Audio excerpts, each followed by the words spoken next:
अगर दशरथ महाराज सीता मैया से यह वचन नहीं लेते तो शायद सीता हरण नहीं होता। जब भगवान श्री राम, लक्ष्मण, भरत और शत्रुघ्न चारों भाइयों की शादी हो गई और बारात लौटकर वापस अयोध्या नगरी में आई तो महाराज दशरथ ने अपनी पत्नी कौशल्या से कहा कि कौशल्या, एक बात आप लोग हमेशा गांठ बांध ले, क्योंकि आज तक आप सिर्फ और सिर्फ चारों बेटों की माँ थी।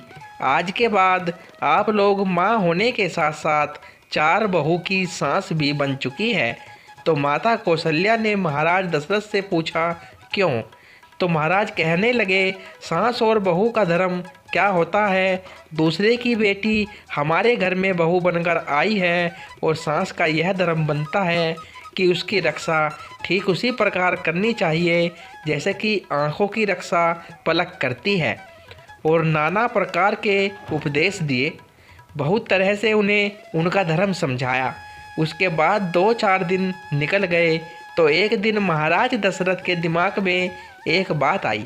महाराज ने विचार किया कि क्यों ना मैं अपनी चारों बहुओं की परीक्षा ले लूं, मेरी कौन सी बहू कितनी चतुर है। तो महाराज दशरथ ने अपनी चारों बहुओं को भगवान श्री राम, लक्ष्मण, भरत और शत्रुघ्न चारों बेटों की पत्नियों को सीता, मांडवी, श्रुतकीर्ति और लक्ष्मण की पत्नी उर्मिला, इन चारों को अपने पास बुलाया और चारों को पास में बुलाकर उनको एक बात कही कि देखो बेटा, तुम चारों मेरी पुत्रियों के समान हो।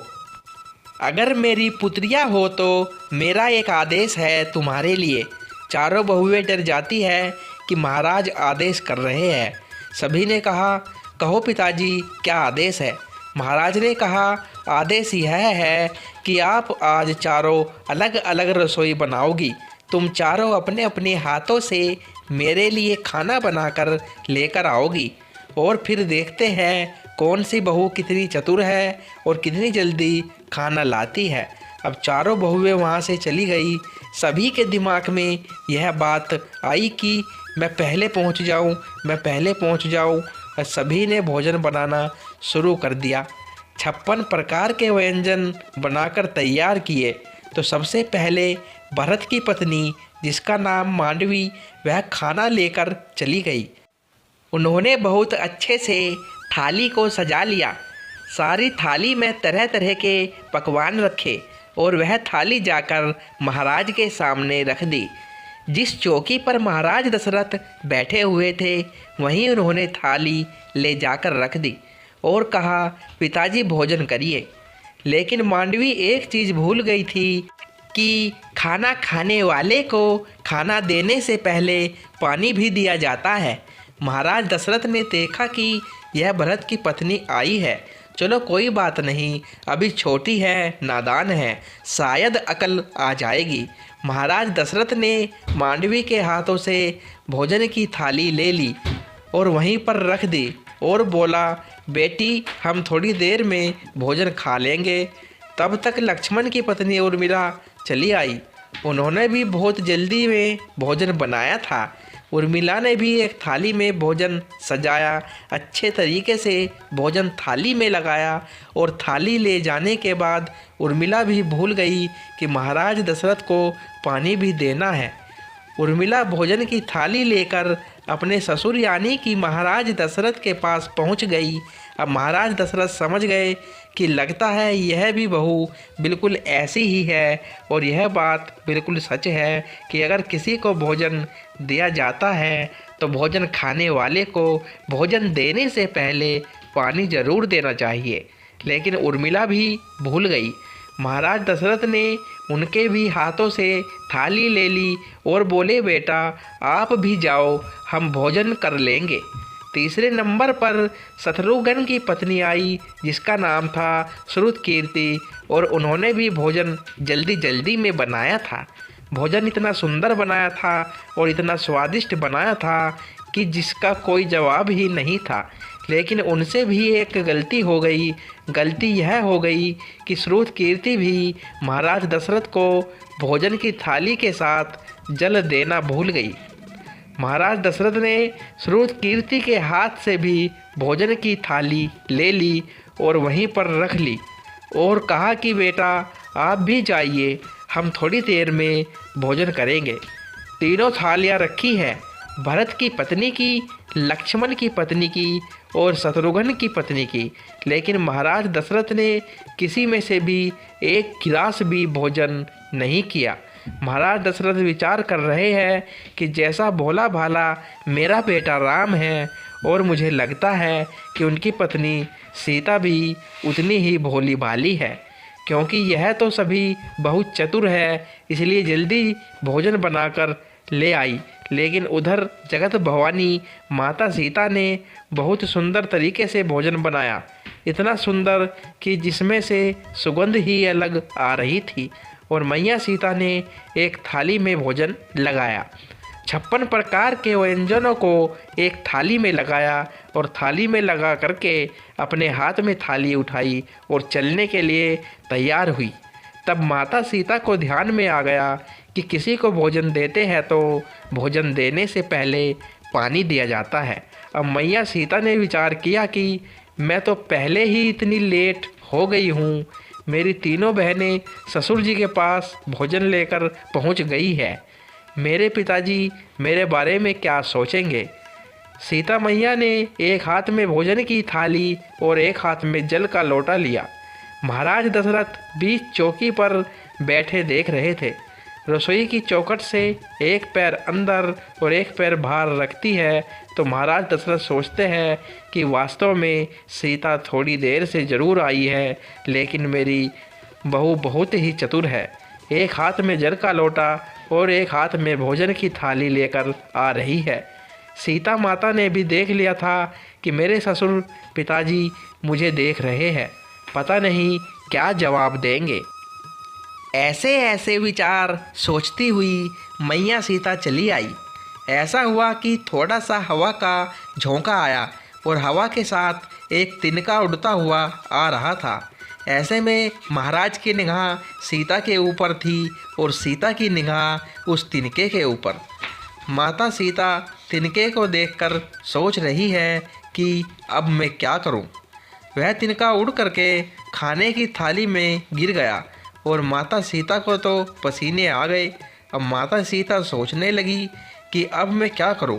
अगर यह थाली पिताजी को दूंगी तो पिताजी कहेंगे कि यह कितनी पागल है कि यह तिनका पता नहीं कहाँ से उड़ता हुआ आया है और भोजन अशुद्ध हो गया है। और अगर मैं वापस जाती हूँ तो पिताजी कहेंगे कि एक तो आई ही इतनी देर से है और अब पता नहीं क्या भूल गई कि दोबारा लेने गई है। और तीसरी बात, मेरे हाथ दोनों भरे हुए हैं, मेरे एक हाथ में थाली है और एक हाथ में जल का लोटा है। अब इस तिनके को उठाऊं तो कैसे।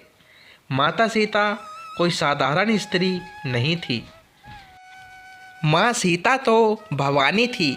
भवानी माता को ऐसी बातें सोचते सोचते क्रोध आ गया।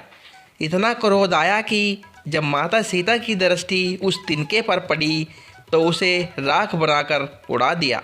यह चमत्कार महाराज दशरथ ने अपनी आंखों से देख लिया। अब महाराज दशरथ के सामने मैया सीता ने जाकर के जल का लोटा रखा और थाली हाथ में लेकर पिताजी की तरफ की और बोली, पिताजी भोजन करें। महाराज दशरथ ने थाली हाथ में ले ली और थाली हाथ में लेकर के थाली को रख दिया। महाराज दशरथ से सीता मैया ने कहा, पिताजी कोई गलती हो गई है हमसे, आप भोजन क्यों नहीं कर रहे हैं। तो महाराज दशरथ ने कहा, बेटा मैं तुम्हारे हाथ का भोजन नहीं करूँगा। मैया सीता घबरा गई, पिताजी ऐसी कौन सी भूल हो गई हमसे जो आप मेरे हाथ का भोजन नहीं करना चाहते। महाराज दशरथ ने कहा, हाँ बेटा मैं तुम्हारे हाथ का भोजन करूँगा ही नहीं। माता सीता ने कहा, क्यों नहीं करेंगे पिताजी। महाराज ने कहा, बेटा मैं तुम्हारे हाथ का भोजन जब तक नहीं करूँगा जब तक तुम मुझे एक वचन नहीं दोगी।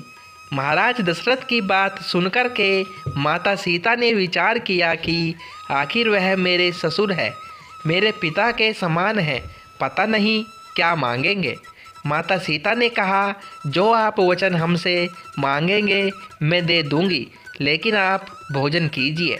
दशरथ महाराज ने कहा, बेटा तेरे हाथ का भोजन तो कर लूँगा, लेकिन मैं यह एक वचन लेना चाहता हूँ कि तुम आज इसी समय मेरे सामने खड़े होकर एक प्रतिज्ञा करो। सीता मैया ने पूछा, कौन सी प्रतिज्ञा, वह तो बोलो। मैंने अपनी आंखों से देखा है कि भोजन की थाली में एक तिनका गिर गया था और उस तिनके पर तुमने अपनी दृष्टि डाली थी। उस तिनके को तुमने राख बना दिया। आज तुम मुझे वचन दो कि तुम आज के बाद कभी भी किसी के ऊपर अपनी ऐसी दृष्टि नहीं डालोगी। मैया सीता उसी समय अपने ससुर महाराज को यह वचन देती है कि अगर आप ऐसा सोचते हैं तो मैं वचन देती हूँ कि आज के बाद मैं कभी भी जीवन में किसी के ऊपर अपनी ऐसी दृष्टि नहीं डालूँगी। महाराज दशरथ जानते थे कि मेरा सबसे बड़ा बेटा जो कि राम है वह थोड़ा सुशील सज्जन है, तो किसी दिन पति पत्नी में कोई अनबन हो गई और अगर सीता को क्रोध आ गया तो क्रोध में आकर आँखों की दृष्टि को अगर मेरे बेटे के ऊपर डाल दिया तो मेरे 3 बेटे ही रह जाएंगे। माता सीता ने यह वचन देते हुए कहा कि आज के बाद मैं अपने जीवन में कभी भी किसी के ऊपर अपनी ऐसी दृष्टि नहीं डालूंगी। जिस समय मैया सीता लंका में थी, जब रावण सीता को तलवार लेकर धमका रहा होता है, तो मैया सीता एक तिनके की तरफ देखकर सोचती है कि अरे तिनके, अगर उस दिन तू मेरा दुश्मन ना होता, मेरे पिता समान ससुर मुझसे यह वचन न लेते, तो शायद आज रावण मुझे डरा रहा ना होता, इसे मैं कब का जलाकर राख बना देती। महाराज दशरथ की इसी गलती के कारण सीता मैया जी रावण की कैद से खुद को मुक्त नहीं करवा सकी थी। दोस्तों, कहानी कैसी लगी कमेंट में ज़रूर बताएं। साथ ही वीडियो लाइक और चैनल को सब्सक्राइब भी करें। धन्यवाद दोस्तों।